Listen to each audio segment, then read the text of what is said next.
Précieux notre Dieu bien-aimé, nous sommes encore une fois tout autour de la parole, comme nous savons que l'homme n'a pas seulement la vie en mangeant le pain, mais il a aussi la vie en écoutant ta parole. Accepte, oh Dieu bien-aimé Jésus, que ce matin, oh Dieu de gloire, que chacun du bien-aimé soit édifié au travers de la portion de la parole.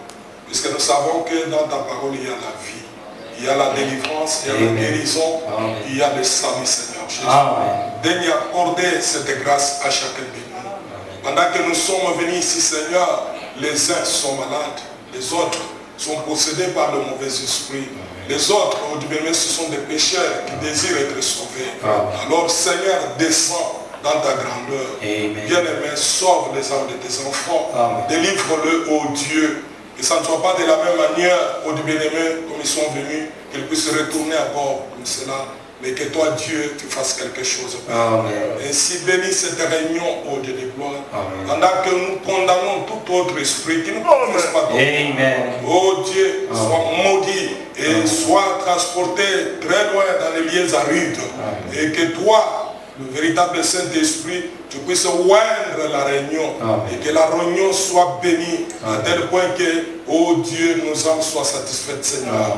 Commence avec nous cette réunion, termine avec nous, mon Dieu. Comment pendant que nous nous remettons à toi, au nom puissant de Sauveur Jésus-Christ, nous t'avons supplié. Amen. Que Dieu vous bénisse. Nous pouvons aussi prendre l'Apocalypse chapitre 11.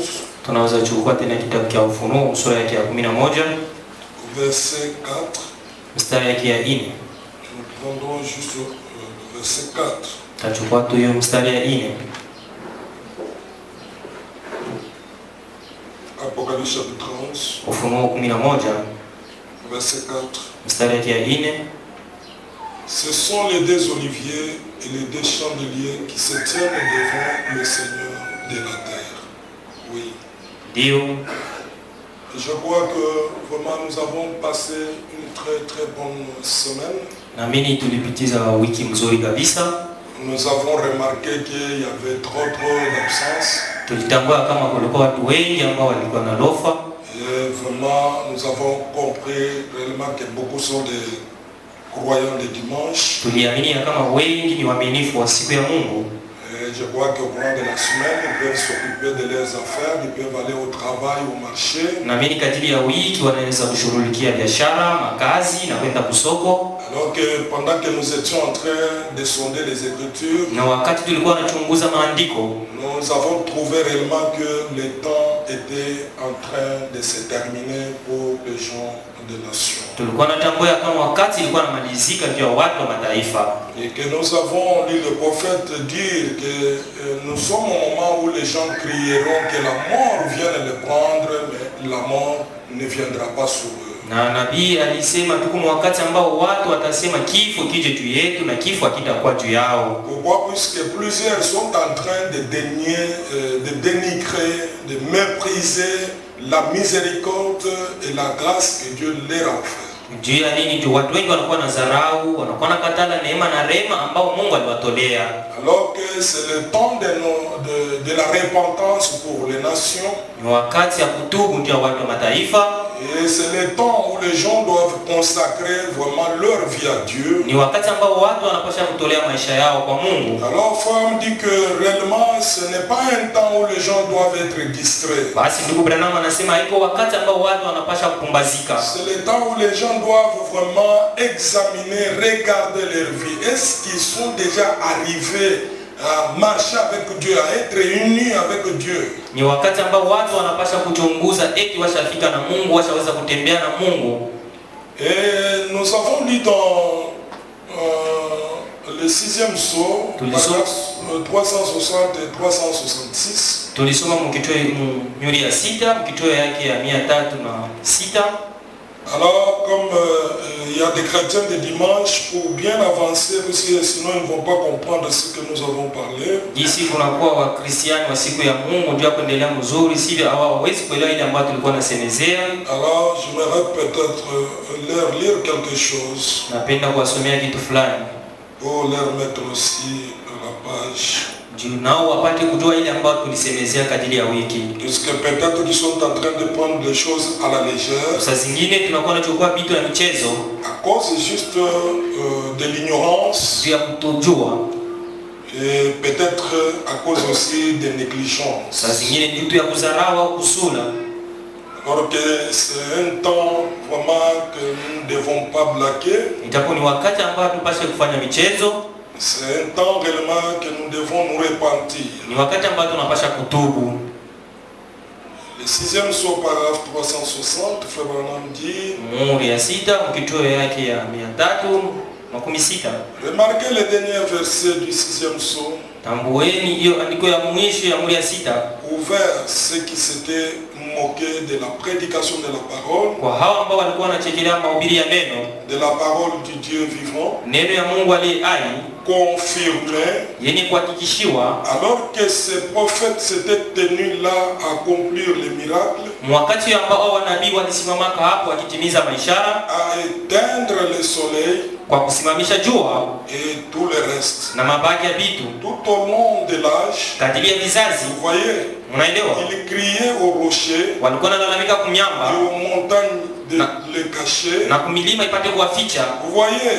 Mnaelewa? Caché devant la parole dont il s'était moqué. Kuwaficha mbele ya neno ambao walikuwa wanaichekelea. Parce qu'ils l'ont vu. Juu waliiona. Qui venait. Ilikuwa nakuja. Cachez-nous devant la colère de l'agneau. Utufiche mbele ya hasira ya mwana kondoo. Il est la parole. Yeye ni neno. Voyez. Unaelewa? C'était moqué de la parole. Walichekeleaka neno. Et ici la parole était incarnée. Na hapa neno iliingizwa ndani. Il l'avait ridiculisé. Walizarawaka. Il s'était moqué d'eux. Walichekeleaka. Il les avait ridiculisés. Walizarau. Et la parole incarnée se présentait là devant eux. Na neno yenye kuingiza ndani ilikuwa inajionesha pale mbele yao. Il est dit ici. Hapa imesemewa. Et tous ceux qui ont ridiculisé la parole. Wale ambao walizarau neno. Tous ceux qui se moquent de la parole. Wale ambao wanakuwa wanachekelea neno. Lorsque la parole se fait chair. Wakati neno lilifanya kuwa mwili. Lorsque la parole s'est incarnée. Wakati neno linaingiza ndani ya mwili ya mtu. Ces gens-là. Wale watu. Ils chercheront la mort. Watatafuta kifo. Mais ils ne trouveront pas la mort. Na kifo kitakuja kwao. Pourquoi se sont-ils pas repentis? Dia nini wao wakutubu? Ils ne pouvaient pas. Hawakupasha kama kutubu. C'était trop tard en ce moment-là. Ilikuwa nyuma mwa ile wakati. Alors, ils savaient que les châtiments. Basi walijua kama mapigo. 3 points. Ils entendent cela. Wanasikia ile. Ils s'étaient assis à des réunions comme celle-ci. Walikuwa naikala mikusanyiko kama vile hii. Et ils savaient que ce qu'il en était. Walijua vile ilikuwa. Et ils savaient que les choses que ces prophètes avaient prédites. Na walijua kama vile vitu ambavyo nabii alitangulia kusema. Ils étaient là devant leurs yeux. Bilikuwa pale mbele ya macho yao. La chose qu'ils avaient rejetée. Kitu ambao walikatalaka. Ils avaient dédaigné. Ambao walizarawaka. La miséricorde pour la dernière fois. Rehema yao juu ya mara yao ya mwisho. Et quand on dédaigne la miséricorde, na wakati unazarau rema, il ne reste plus que le jugement. Hakubaki kitu ila tu hukumu. Quand on dédaigne la miséricorde, wakati unazarau rehema, pensez-y un peu. muwazie kwanza ile. Et ils étaient là. Na walikuwa pale. Ils n'avaient aucun endroit où aller. Hakukuwa nafasi moja ambayo walipasha kuenda. Aucun refuge. Hata kimbilio moja. Et la Bible dit ici. Na Biblia inasema hapa. Ils demandaient. Walikuwa naomba. Aux 3 points. Nukta 3. Ils criaient au rocher. Walikuwa nalalamika kumyamba. Na kumilima. Tomber sur nous. Utuangukie. Et cache-nous. Na utufiche. Devant la face. Mbele ya uso. Devant la colère de l'agneau. Mbele ya hasira ya mwana kondoo. Ils ont essayé de se repentir. Walijaribu kutubu. Mais l'agneau était venu réclamer les siens. Lakini mwana kondoo alikuja kudai walio wake. Voyez-vous? Munaelewa? Ils criaient au rocher. Walikuwa wanalalamika kumyamba. Na kumilima. Ils ont prié. Waliomba. Mais les prières. Lakini maombi yao venaient trop tard. Ilikuwa nafika nyuma. Paragraphe 364, Frère Branham dit. Kitu yake 300 na ine ndugu Branham anasema. S'adresse maintenant. Hapa anaelekea sasa devant son auditoire. Mbele ya makutano yake. Il dit mon frère. Anasema ndugu yangu. Ma sœur. Dada yangu. La bonté et la miséricorde de Dieu. Wema na rehema ya Mungu sont offertes aux gens. Inatolewa kwa watu. Alors qu'Israël a été aveuglé ijapo Israel alipofushwa pendant maintenant presque 2000 ans, kadiri ya miaka 2000 afin de nous donner à nous l'occasion de nous repentir. ili akutupatia nasi bahati ya kutubu. Avez-vous repoussé cette miséricorde? Eti mlikatala hiyo rema? Avez-vous rejeté cela? Eti mlikatala hiyo? Branham vous pose la question. Branham anawauliza. Vous avez rejeté, vous avez dédaigné, parce que quand vous ne voulez pas venir écouter, vous faites quoi? Mulizarau, mulikatala, juu ampende kwa kuisikia, mnafanya nini? Si mnakatala. Ils se tenaient aussi dans des réunions comme vous vous tenez. Nao walikuwa wanasimama mikusanyiko jinsi na mimi mnasimama hapa. Mais alors que la parole incarnée était devant eux, hiyo neno ambalo lilikuwa ndani ya mtu lilikuwa mbele yao, mais ils ne pouvaient pas attribuer la valeur à cela. Lakini hawakupashe kama kupana bei kwa hiyo neno. Ils attribuaient la valeur à leurs travaux. Walikuwa wanafanya bei kwa makazi yao, biashara yao, à leurs petits commerces et toutes leurs occupations. biashara yao kidogo na makazi yao wengine. Alors qu'on rejette la miséricorde et la bonté de Dieu. Ijapo walikuwa wanakatala hiyo rehema na neema ya Mungu. Et frère Branham vous rappelle. Na ndugu Branham anawakumbusha. Ça fait maintenant 2000 ans. Unakuwa kadiri ya miaka 2021. Na kunakuwa miaka 21. Depuis que Israël a été aveuglé. Tokea Israël alipofushwa. Pour que vous et moi. Ili mwe na mie. Nous ayons l'occasion. Tuwe na hiyo bahati. L'opportunité. Hiyo bahati. De nous repentir. Ya kutubu. Est-ce que vous l'avez déjà fait de la bonne manière? Est-ce que vous avez déjà arrangé votre vie de la bonne manière? Est-ce que la manière dont vous marchez, c'est conforme à la volonté de Dieu?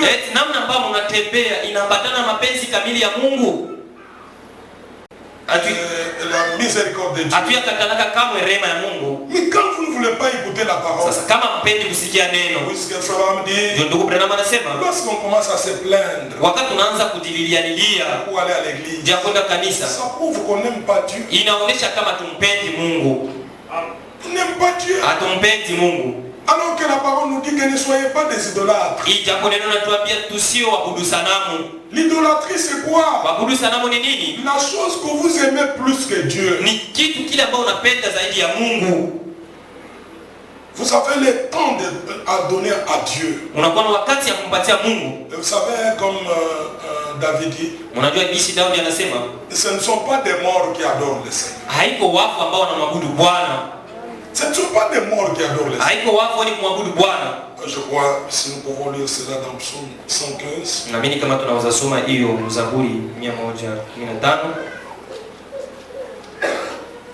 C'est une chose, peut-être nous ne comprenons pas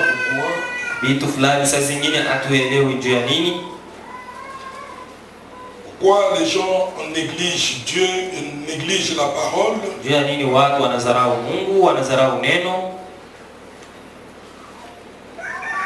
Ça dérange. Les gens fabriquent la foi de leur manière. Ils n'ont pas besoin d'entendre pour être corrigés, pour être ramenés. Dans Psaume 115, si nous commençons peut-être verset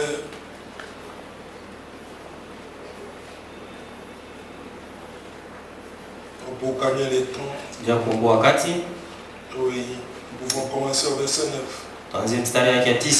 Israël, confie-toi à l'Éternel. Il est leur secours et leur bouclier.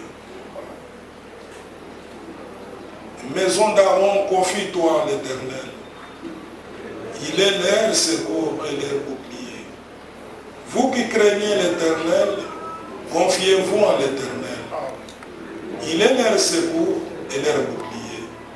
L'Éternel se souvient de nous, il bénira. Il bénira la maison d'Israël. Il bénira la maison d'Aaron.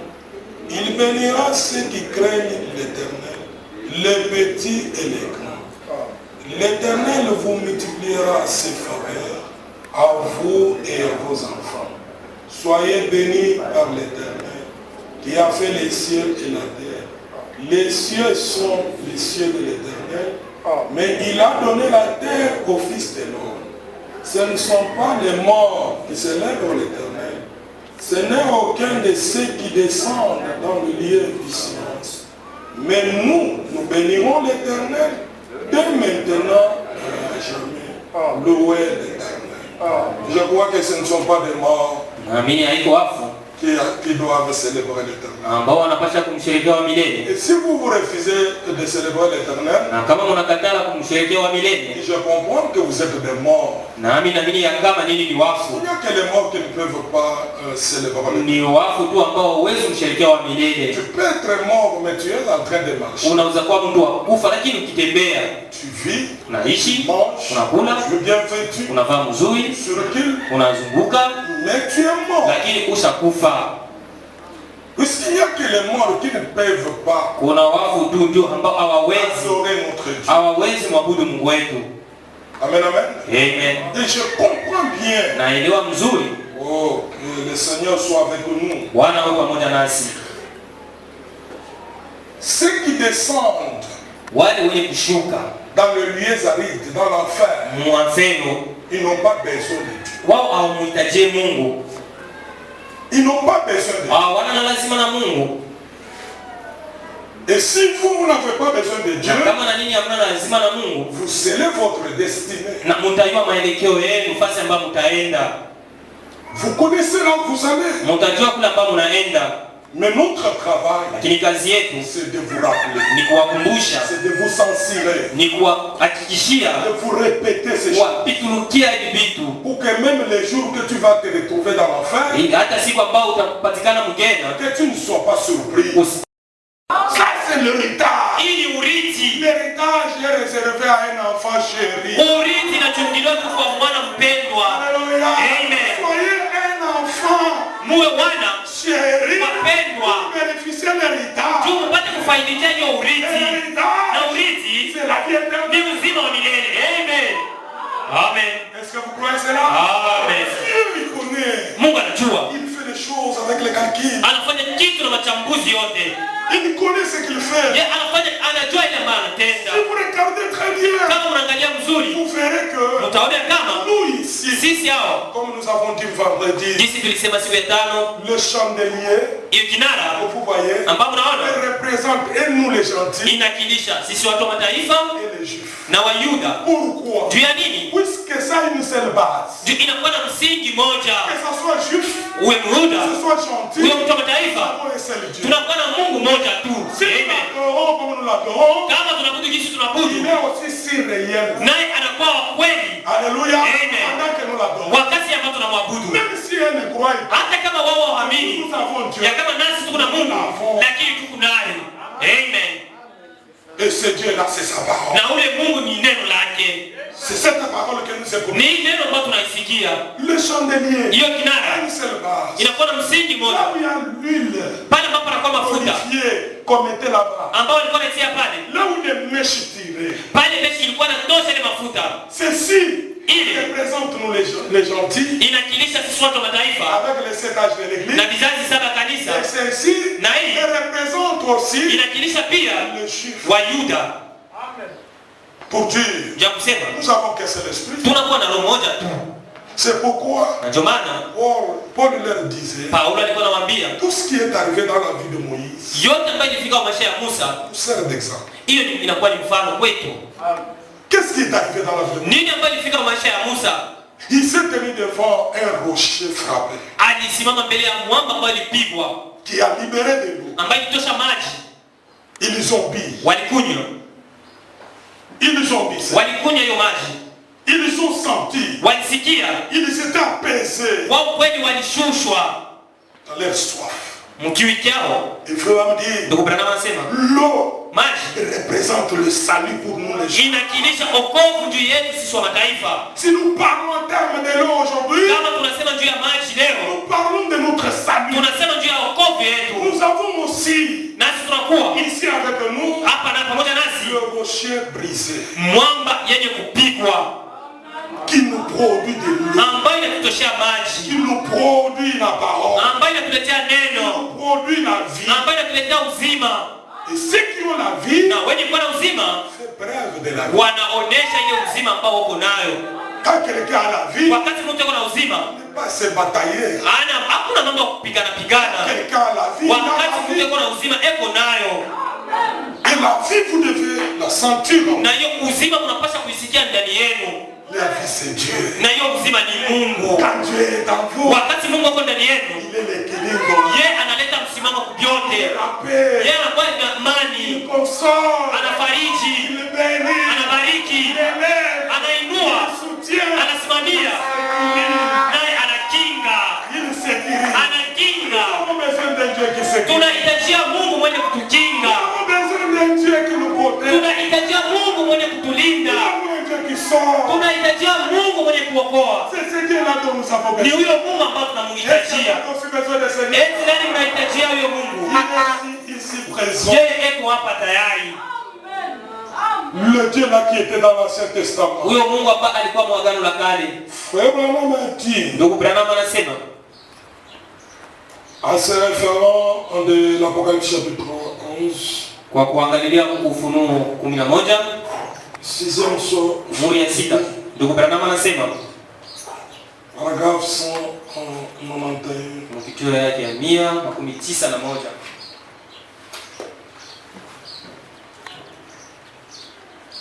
C'est merveilleux. Hii ni ya muhimu. Oui, c'est merveilleux. Hii ni ya muhimu kweli. Alors, Pharaon dit, Ndugu Branham anasema il est traite avec Israël. Vous voyez?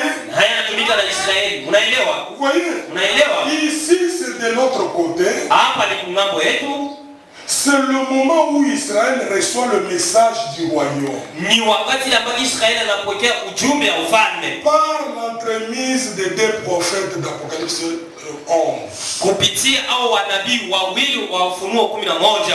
Souvenez-vous, Kumbukeni, Israël est une nation. Israeli ni taifa, Le serviteur de Dieu. mtumishi wa Mungu, La nation. taifa. Quand Israël entrera, Wakati Israeli ataingia, ça sera une affaire nationale. itakuwa ni mambo ya taifa yote mzima. Alléluia. Amen. La présence de deux oliviers. Uwepo wa hiyo mizeituni mbili, Alléluia. amen, Leur présence, uwepo wao c'est ça le moment ndio wakati où Israël doit recevoir son message. ambao Israeli anapaswa kupokea ujumbe wake, Et ça sera le moment de leur salut. na itakuwa ni wakati ya wokovu wao, Ça sera un temps de joie pour eux. itakuwa ni wakati ya furaha kwao. Ici, ils sont dans la tristesse. Hapo wanakuwa huzuni, Puisqu'ils n'ont pas encore entendu leur message. hawayasikia ujumbe wao, Ils sont dans la tristesse. wanakuwa huzuni, Il faut que pleurer là-bas. wanakuwa nalia tu kule. Jusqu'à quand, Seigneur? Mpaka wakati gani Bwana? Mpaka wakati gani Bwana? Mpaka wakati gani Bwana? Jusqu'au moment Mpaka wakati où les pieds seront levés. mule ambao miguu itatoshwa. Et comment les pieds seront enlevés là-bas? Namna gani hiyo miguu itatoshwa mule? C'est lorsque Ni wakati les Palestiniens seront dehors. Waislamu watakuwa nje. Alléluia. Amen. Ça se fera d'une manière miraculeuse. Itatendeka mnamna ya mastajabu. Puisque sur le terrain, Jumukiwanza la bataille est trop grande. hiyo vita ni kubwa. Quand Israël essaie d'envoyer des bombes là-bas, Wakati Israeli anajaribu kutuma mabomu, les Palestiniens aussi agissent. Waislamu nao wanarudisha. Ils sont aussi très forts. Nao wanakuwa nguvu zaidi. Qui les a rendus forts? Nani aliwapatia ile nguvu? Le même Dieu que nous avons. Huyu Mungu moja moja Pour ambao que nous nous profitons. juu sisi nasi tupate kufaidikia. Dieu les rend forts. Mungu anawapatia nguvu. Il est dans le camp de l'ennemi. Yeye anakuwa mkambi ya adui. Pour les rendre forts. Juu ya kuwapatia nguvu Afin que nous nous profitions. ili sisi tupate kufaidikia. Profitons. Tunafaidikia Et dans un jour, juu siku moja les choses peuvent changer. vitu vinaweza badilika. Ils vont fuir. Watakimbia.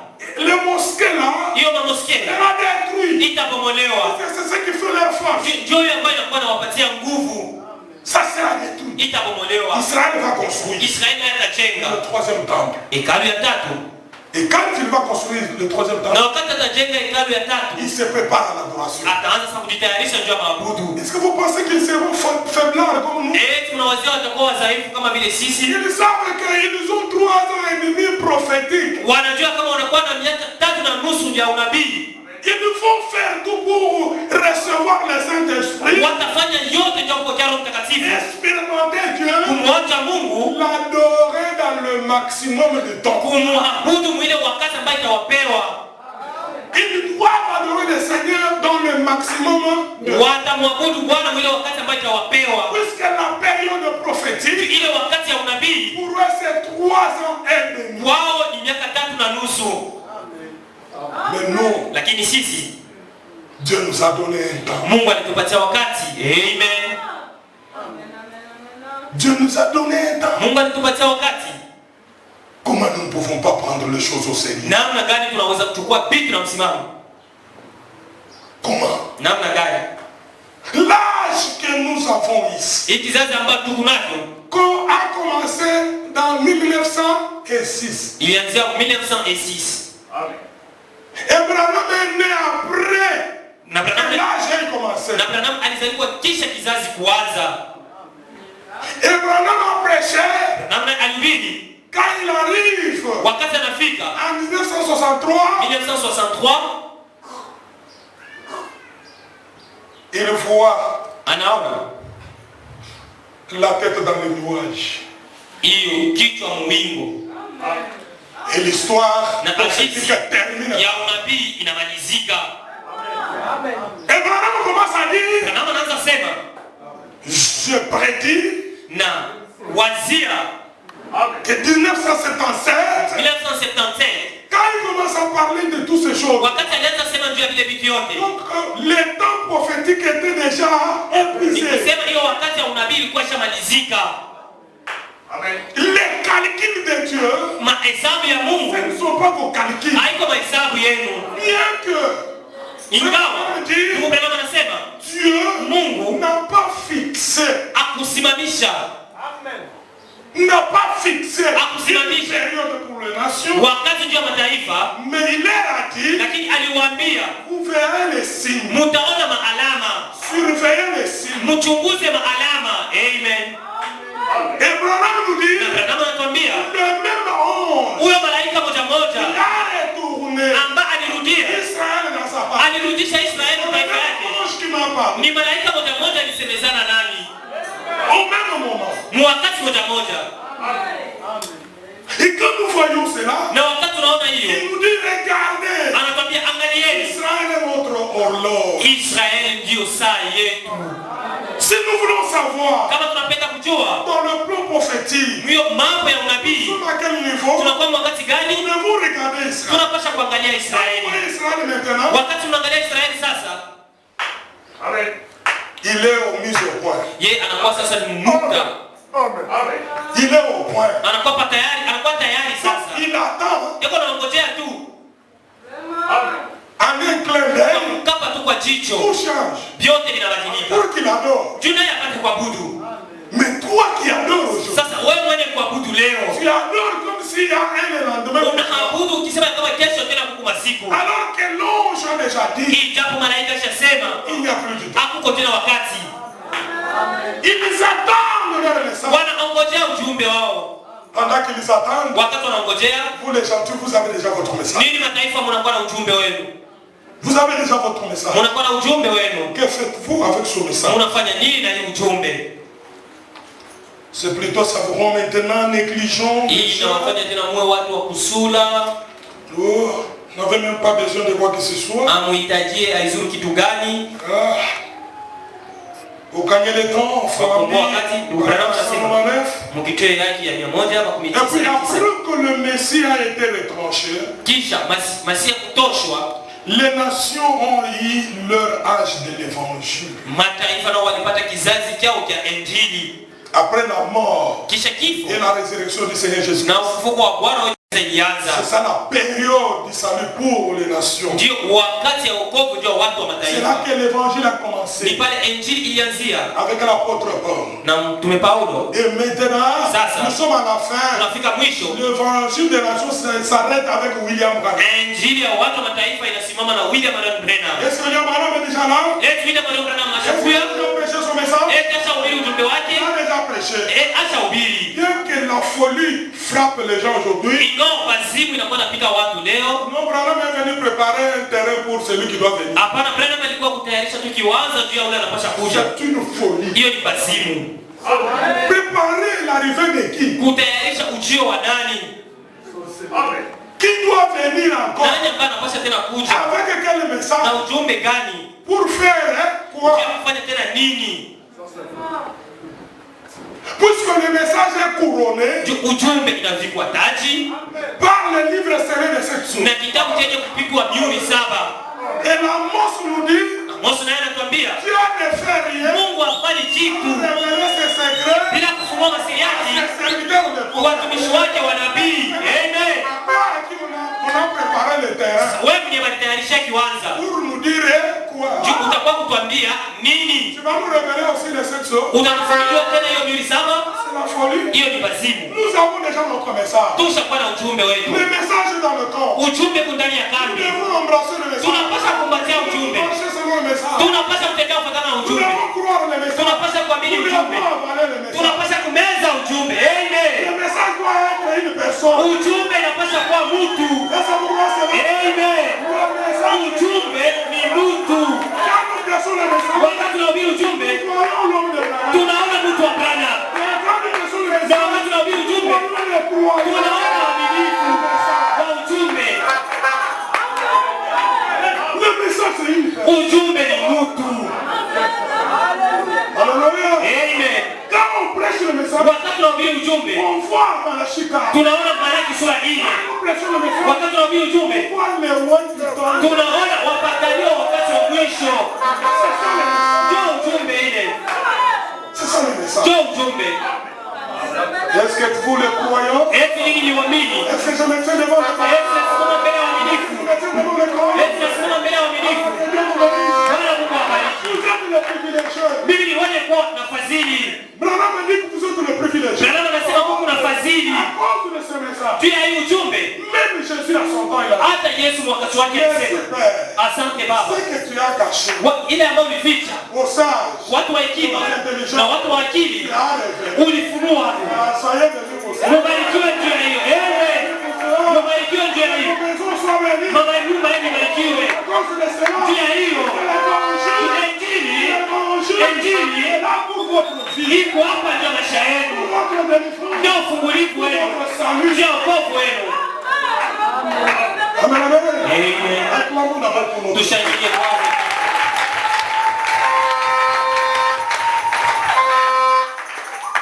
Branham dit, Ndugu Branham anasema l'eau du ministère de Moïse, wakati ya utumishi wa Musa, et tant que le chandelier, et tant que les oliviers, kama vile kinara, kama vile mzeituni, son ministère-là utumishi wake a fait de grandes choses ilifanya vitu kubwa que nous verrons encore. ambavyo tutaona Quand tena il revient dans l'Apocalypse chapitre 11, wakati anarudia Ufunuo 11.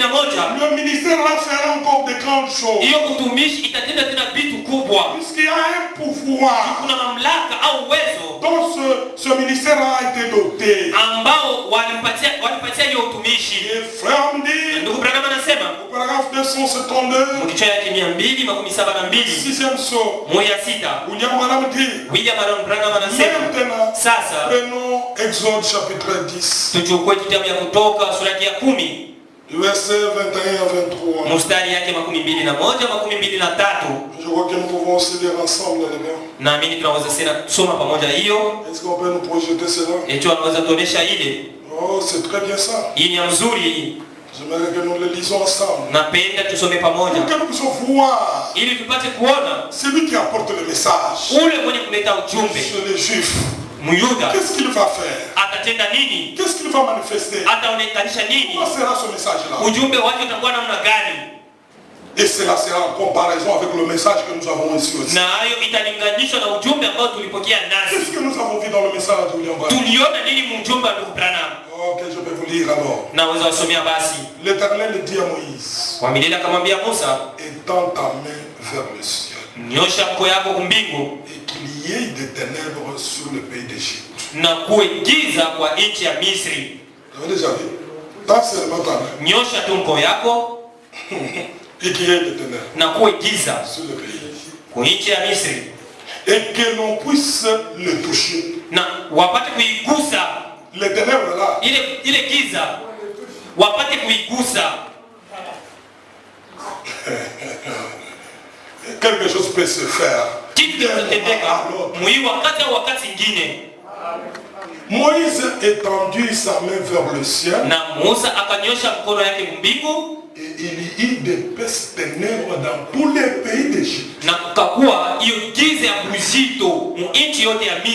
Pendant 3 jours. Tu sortiras encore pour aller au travail.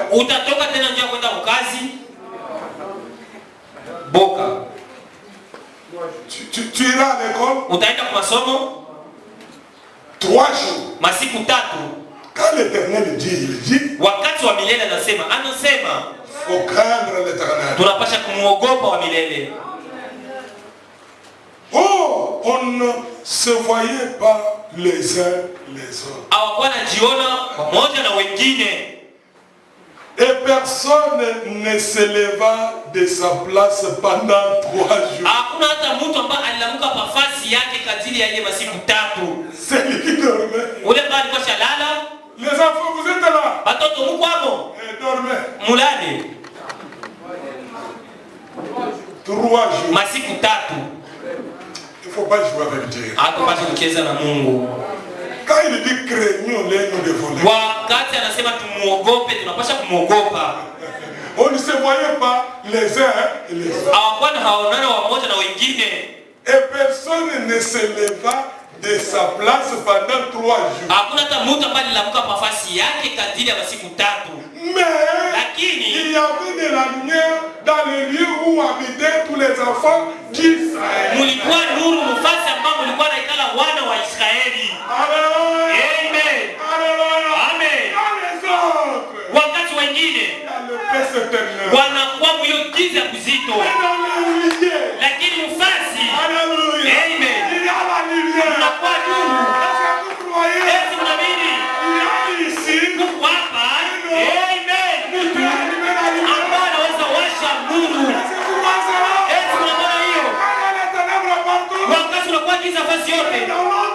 lakini mkambi yetu munakuwa mtu ambaye anaweza washa nani ambaye anaweza washa nuru? Ni Malaki sura ile, ni Malaki sura ile. Eti munakuwa nyuma ya Malaki sura ile, nini Mungu ndani ya nuru? Hata wakati mnasula Mungu ndani ya nuru, hata wakati unakuwa msahau lakini Mungu ndani ya nuru.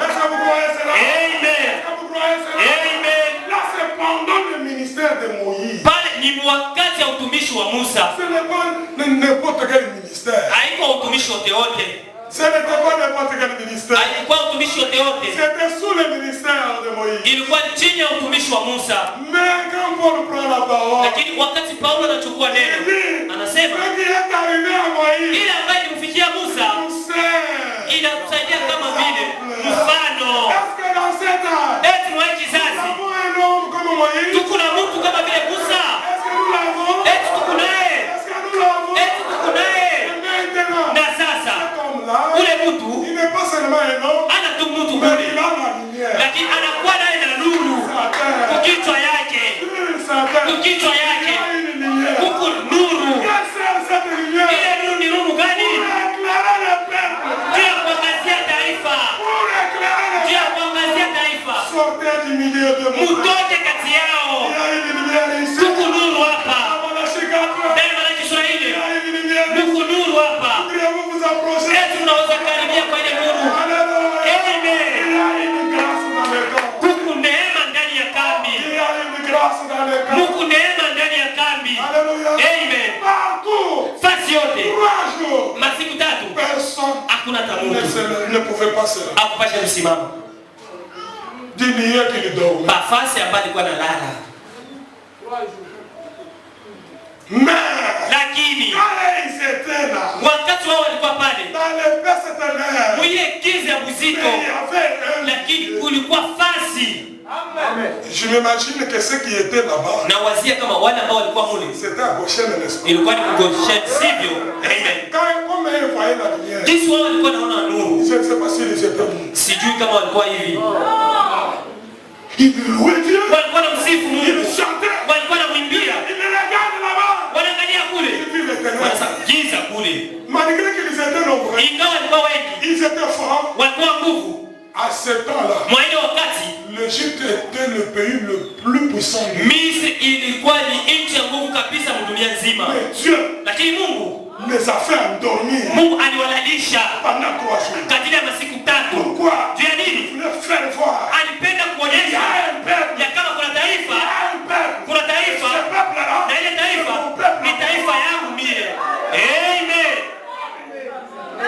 et je vous dis, frère Branham nous compare toujours, et il compare l'Égypte avec les dénominations. Amen. Ils sont sous l'épée ténèbres. Mais ils peuvent être là-bas et ils disent Alléluia. Alléluia. Alléluia. Ils chantent là-bas. Ils chantent là-bas. Ils peuvent chanter la femme de la kiti. Mais cela ne veut pas dire. Ils connaissent même la chaise là. Qui s'assoit là-bas?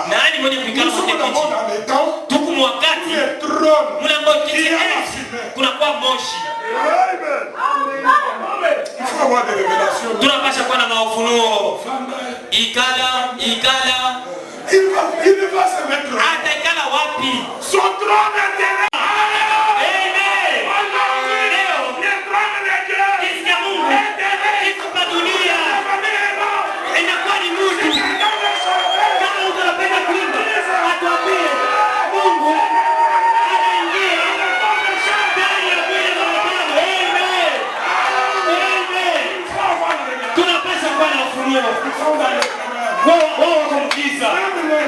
hata mamiko yao ya giza tu, hata mafundisho yao ya giza tu, hata yote ambayo ni giza tu, lakini sisi amen, lakini sisi amen, lakini sisi tukubali basi wala bado wiko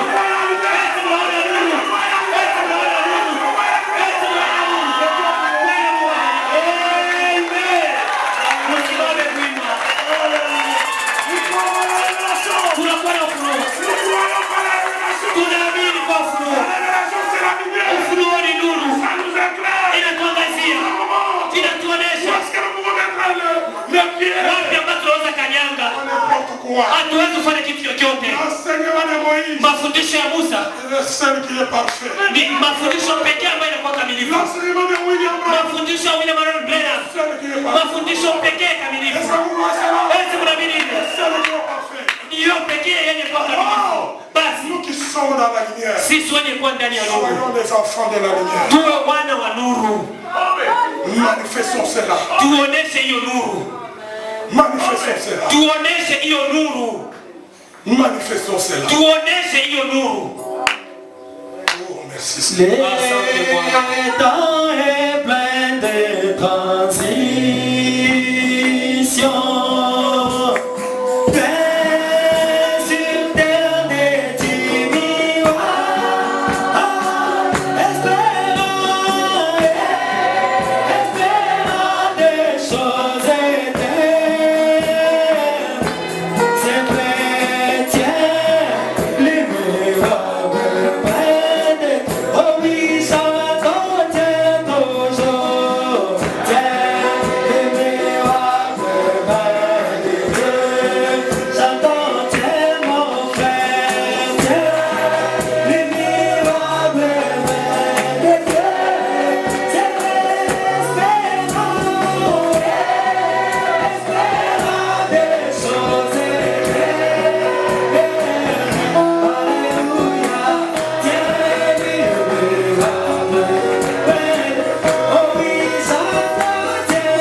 Éternel notre Dieu, bien-aimé Jésus, nous te louons, nous t'adorons, nous te glorifions.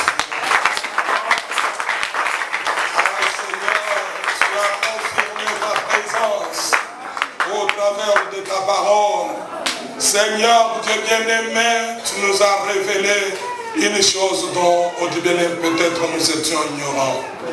Bien-aimé Jésus, Père Céleste, si tu as permis que les Arabes puissent occuper au bien-aimé la ville sainte, c'était pour nous donner l'occasion.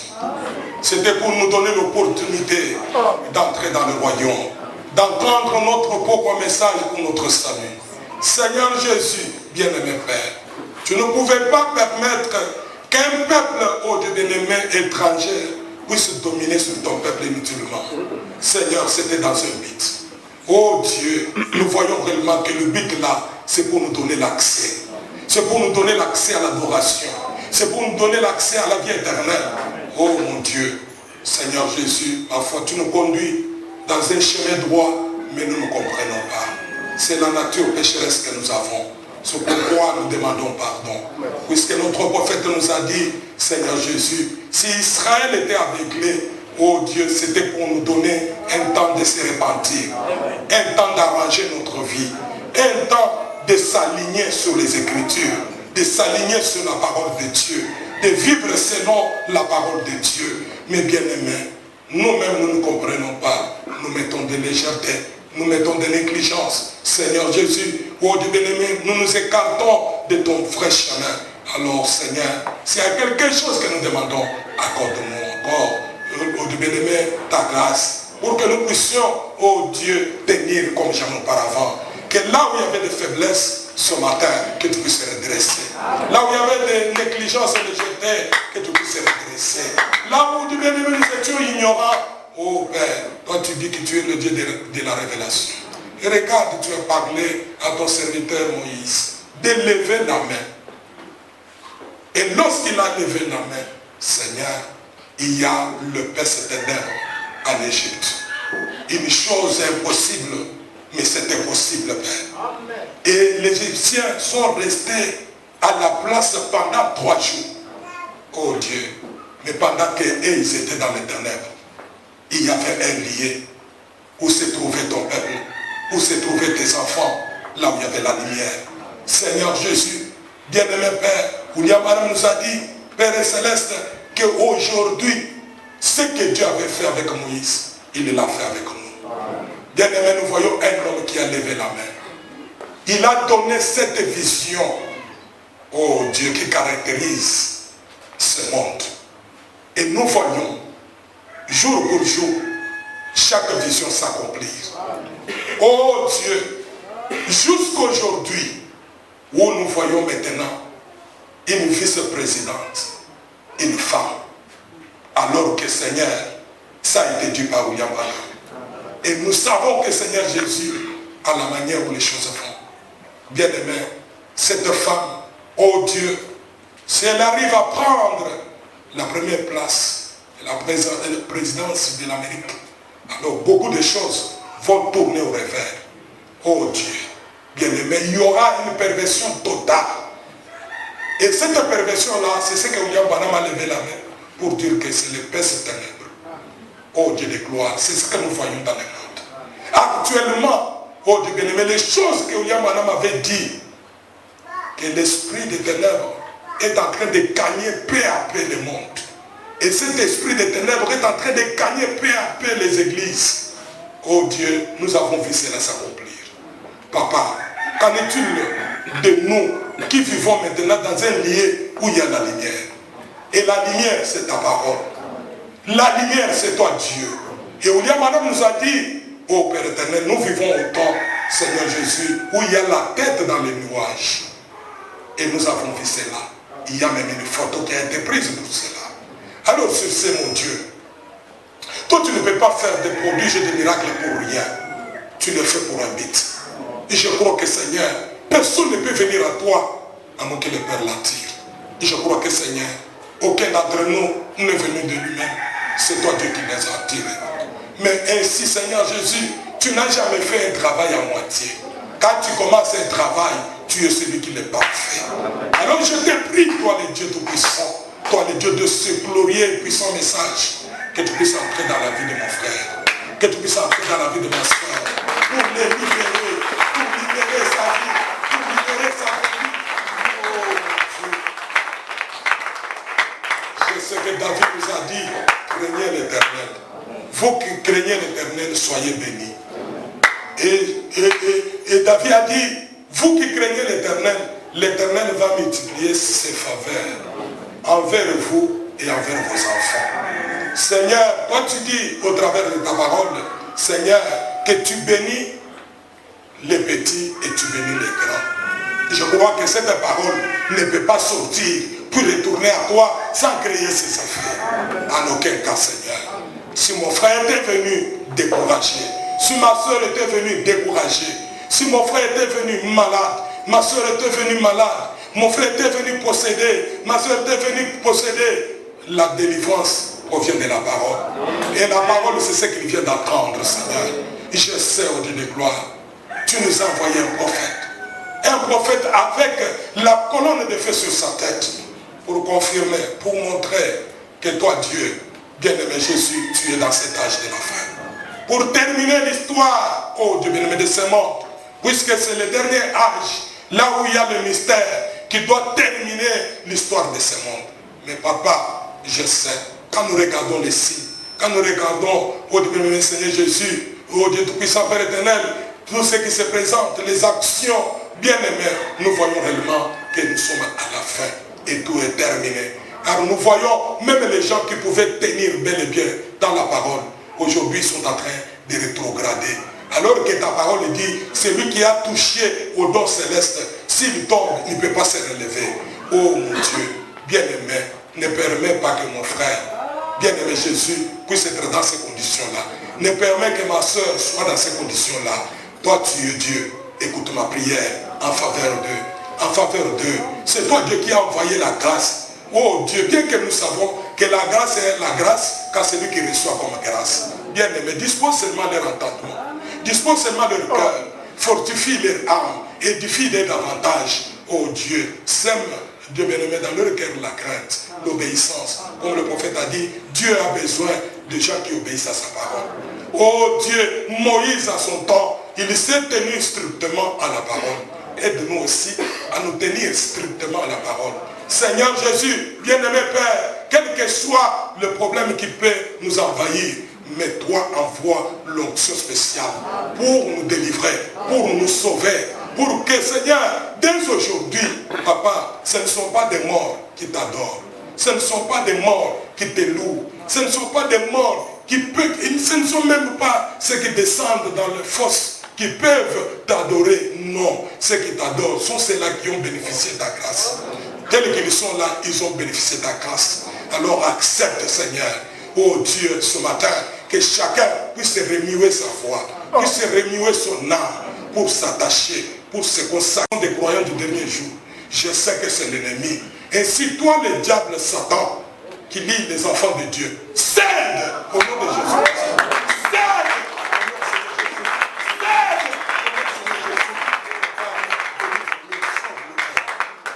Il y a de multiples besoins. Je sais, oh Dieu bien-aimé, tu es celui qui pourvoit. Puisque nous sommes en train de boire à ce rocher frappé. Et nous croyons, Seigneur, cette eau qui sort, c'est pour rafraîchir nos cœurs, nos âmes. Et cette eau, c'est ta parole. Ainsi que Seigneur, ce matin, pendant qu'ils vont encore retourner à la maison, que ton ange les accompagne, petit ou grand, que toi Dieu, tu puisses les bénir, les soutenir même, Seigneur. Partout où les bien-aimés peuvent être, ceux qui sont malades à l'hôpital, ceux qui ont des problèmes, partout ils peuvent être, interviens Seigneur.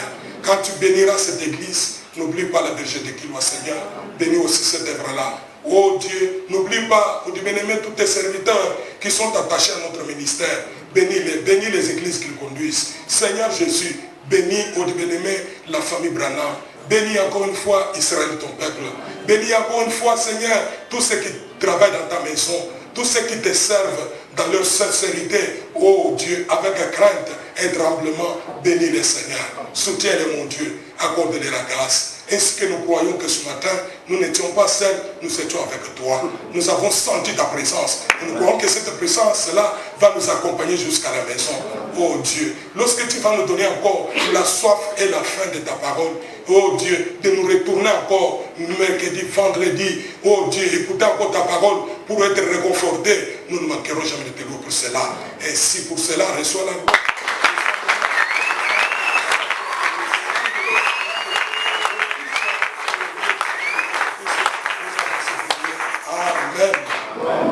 Que Dieu vous bénisse. Est-ce que vous avez apprécié la prédication de la parole?